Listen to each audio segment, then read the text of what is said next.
Hello! Welcome to your weekly horoscopes at work from readthestars.com. I'm Judy Vitale, your astrologer.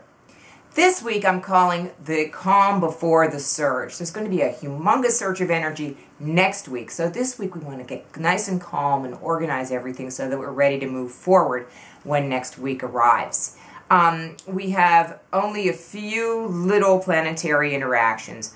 A few moon void of course moments. So this is really, like I say, a good time to build up, especially in the areas beginning with communication, nurturing ourselves, and nurturing others, and also showing what talents we have. And then on Sunday is a great day for that summer cleanup, when we finally just give up and realize it's going to be fall. Okay? So on Monday we have the moon in Gemini. It's going to go void of course at 10:05 p.m., but it's a great day to get those communications together, get your any kind of notices out that you want to send away for people, that kind of thing. And then on Tuesday, the moon will go into Cancer at 11:24 a.m.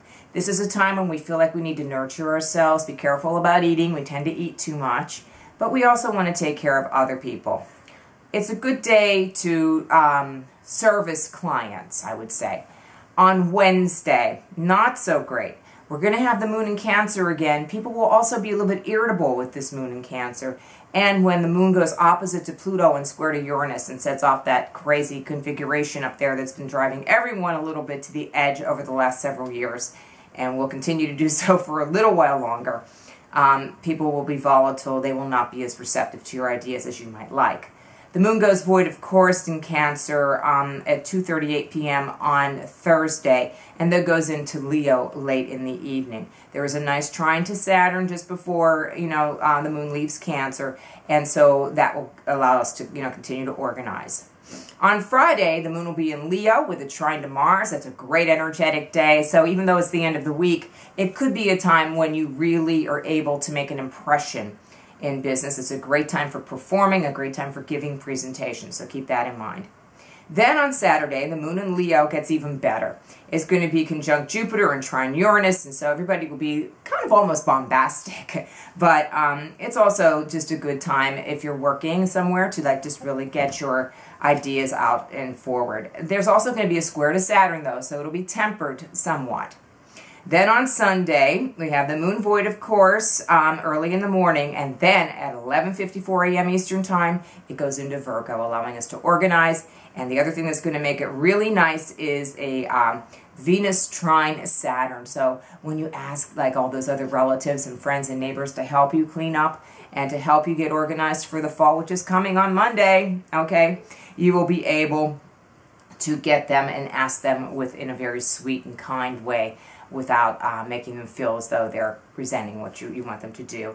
Then late at night, we have Mars square Neptune. It's a time to be careful about any kind of substances you might take that would alter your consciousness rather, not your conscience, but maybe your conscience too, because it also has to do with deception.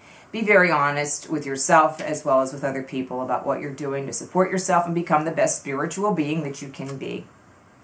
Now, this coming week, I will be at Journeys of Life here in Pittsburgh on Friday, September 19th, between 1 and 5 p.m. there to give readings. You can call for a reservation or you can show up. There, can always find a space for you somewhere. I do anything from a 15-minute mini reading to a full hour, so keep that in mind. I'm also available on an individual basis if you wish to contact me for a full astrology reading. I also do Uranian astrology, which is what I call the machine code behind the chart, what really makes a person tick, and understanding your life path and understanding what you should be doing with your life are things that you take away from this reading.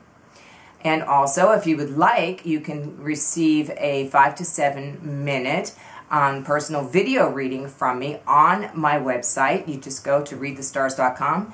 Personal video reading or private video reading, and whammo, you get a form and you fill that out, send it to me. $19.95, 5 to 7 minutes, me reading your chart, no prefabricated or canned stuff involved, okay? So there's all that, and if you need to contact me for anything at all, do so. Judy, Judi, at readthestars.com.